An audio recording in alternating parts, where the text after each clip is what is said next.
You're listening to The Hikam with Sheikh Zahir Bakas of the Lotri Foundation. In this podcast, Sheikh Zahir explains the aphorisms from Ibn Ata'illah's famous book of wisdoms, Al-Hikam Al-Ata'iyah, a classical manual of spiritual development. Visit seekershub.org for online courses, our reliable answer service, and engaging media.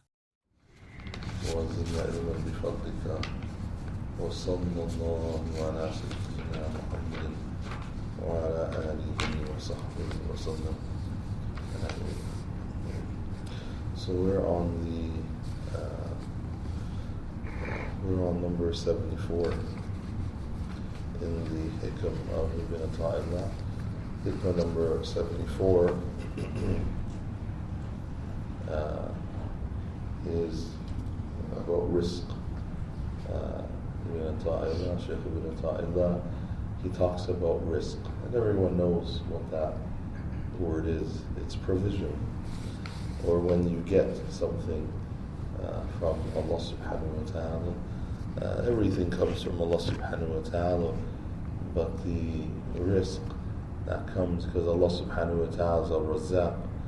Sometimes we look at it only from one direction.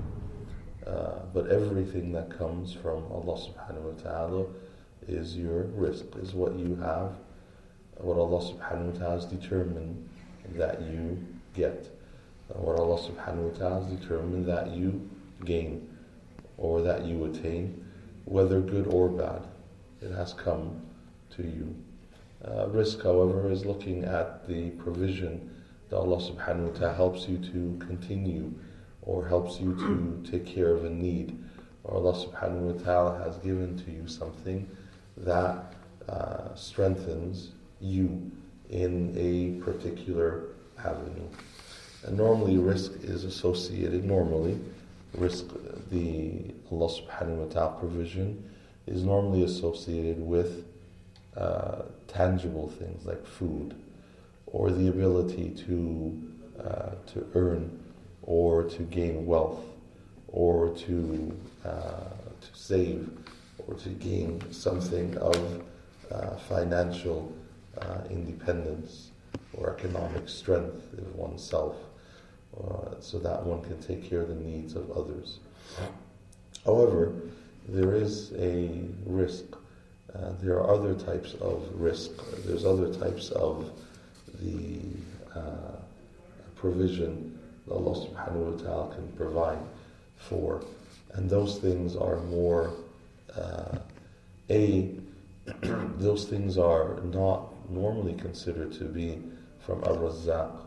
They're considered to be from Allah subhanahu wa ta'ala, but not associated with the attribute of Allah subhanahu wa ta'ala being Ar-Razzaq, associated with the attribute that Allah subhanahu wa ta'ala is the one who is the best of providers.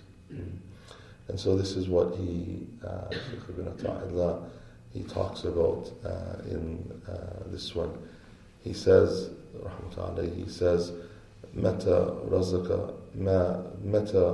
رزقك الطاعة والغنى به أنحى فاعلم أنه أسبغ عليك نعمه ظاهرا وباطنا.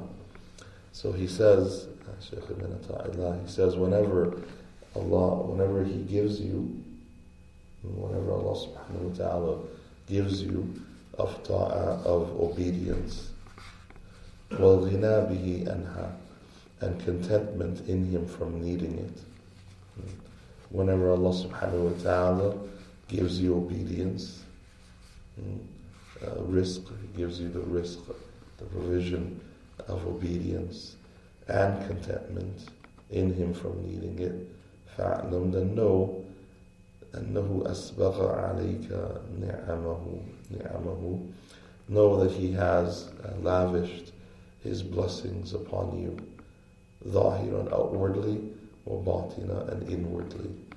Know that Allah subhanahu wa ta'ala has given you or has lavishly placed upon you, or that He's been lavished His blessings upon you, both inwardly and outwardly. Outwardly and inwardly. The risk here that he's talking about, Shaykh Ibn Ata'illah, is the risk of ta'ah, the risk of obedience. And the risk, when we talk about provision, when Allah subhanahu wa ta'ala provides for you food, for instance, food is for the what? It comes for the body itself. It's for the body, the stomach, to generate energy, and so that you may complete or do what you need to do in terms of obedience to Allah subhanahu wa ta'ala. It generates energy so that one does not feel tired, lazy, so that one can continue to worship Allah subhanahu wa ta'ala. It's the fuel for the body, but also that one continues to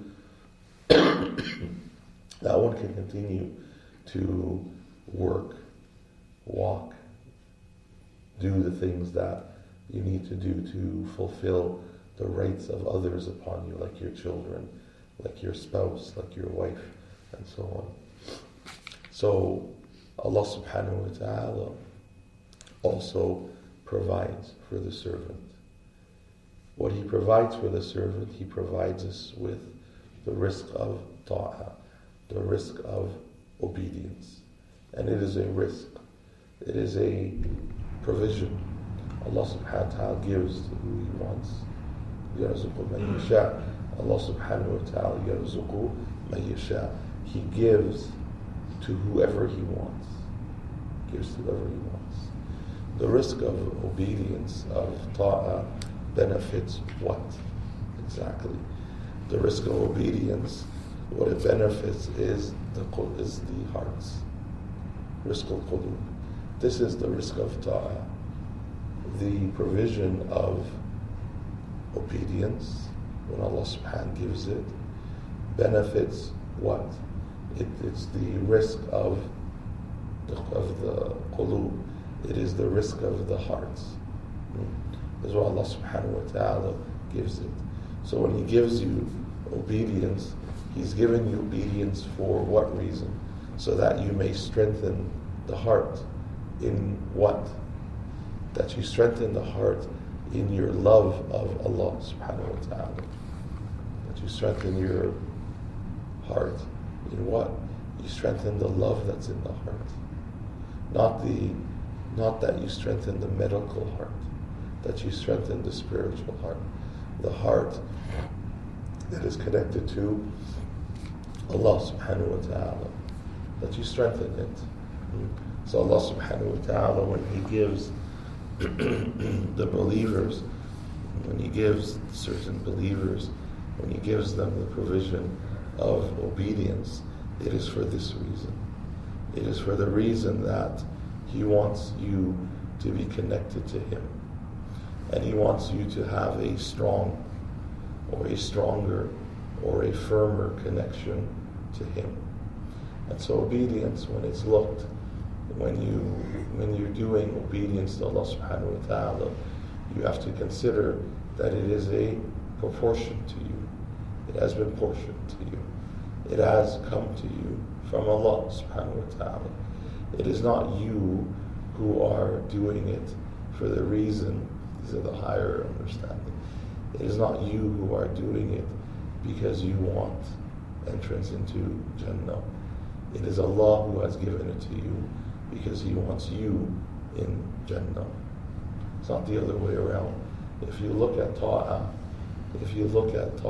coming from you to Allah subhanahu wa ta'ala, then you may at some point say, where is the sweetness of this thought? Where is the sweetness of this obedience? Or where is this obedience helping me? Someone may. When you look at the risk, when you look at the obedience coming from Allah, it's because Allah subhanahu wa ta'ala has portioned it for you and wanted it for you. Because Allah subhanahu wa ta'ala wants you as a person of Jannah. It's Allah subhanahu wa ta'ala who wants you to be with Him. It's Allah subhanahu wa ta'ala. And so this form of giving, when it's understood in this realm, then it is the provision for the heart. It's provision of the heart. Salah is not the provision for the limbs. It's not. It's not an exercise. Salah is not an exercise. It's not the provision of the limbs to strengthen the limbs. It's not. Salah is to strengthen the heart. That's the salah. It's to strengthen the heart. And Allah subhanahu wa ta'ala provides it to us. So Allah subhanahu wa ta'ala provides it so that the believers may continue and be consistent in their obedience. Any form of obedience that Allah subhanahu wa ta'ala has given to one, that one continues in it for the sake of Allah subhanahu wa ta'ala. For the sake of Allah subhanahu wa ta'ala. If one understands that this is a risk, that Allah subhanahu wa ta'ala did not have to give it, but Allah subhanahu wa ta'ala gave it to you because He favored you, because Allah subhanahu wa ta'ala wants you to be the successful, or to be a successful believer. Allah subhanahu wa ta'ala wants you to be one of His successful believers. And so Allah subhanahu wa ta'ala has given it to you. If you understand that into perspective, then you will not leave obedience. Then obedience will not be something that tires you. It will not be something that tires you. But rather the obedience would be obedience for gratefulness. It would be acts that you do out of thankfulness to Allah subhanahu wa ta'ala. And why would you do the acts become acts of thankfulness, or the acts become the acts themselves become acts of gratefulness? Because you see it not extending from yourself. You don't see it as extending from yourself. And so every act that you do, you gain in what? You gain in closeness to Allah subhanahu wa ta'ala. And you will increase.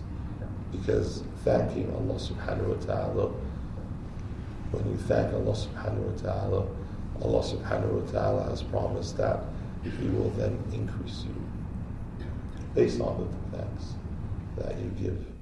Allah subhanahu wa ta'ala will increase you in whatever way that He deems, or in whatever way that He chooses. Allah subhanahu wa ta'ala will thank you. As of contentment, the ghina bihi anha. As for when He gives you contentment, what is contentment? What is contentment? And what is the ghina bihi anha? Is contentment meaning being understanding that Allah subhanahu wa ta'ala wants not to put you in a difficulty, but rather Allah subhanahu wa ta'ala wants to choose the best for you, even if you view it as difficult, or even if you view things as obstacles. It's the end results that matter. It is the end results that matter. And contentment is one of the great assets of the believers. It's one of the great assets of the believers. When one is contented, one is able to disengage from the dunya with one's heart. And if one disengages from the dunya with one's heart, then one goes to one's Lord. Then one's complete heart is then given to who? One's complete heart is then given to Allah subhanahu wa ta'ala. Inshallah ta'ala will continue. We'll talk about contentment next Saturday. May Allah subhanahu wa ta'ala help us and guide us, forgive us, have mercy upon us, forgive our elders, our parents, give them good health and long life. Those who are sick, may Allah heal them. cure them, those who have passed away.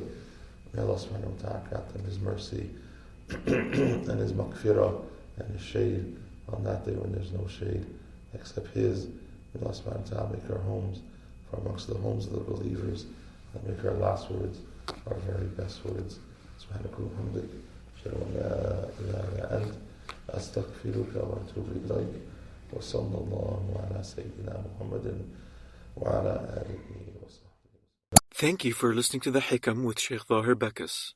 Help Seekers Hub spread the light of guidance to millions around the world by supporting us through monthly donations by going to seekershub.org/donate. Your donations are tax deductible in the US and Canada.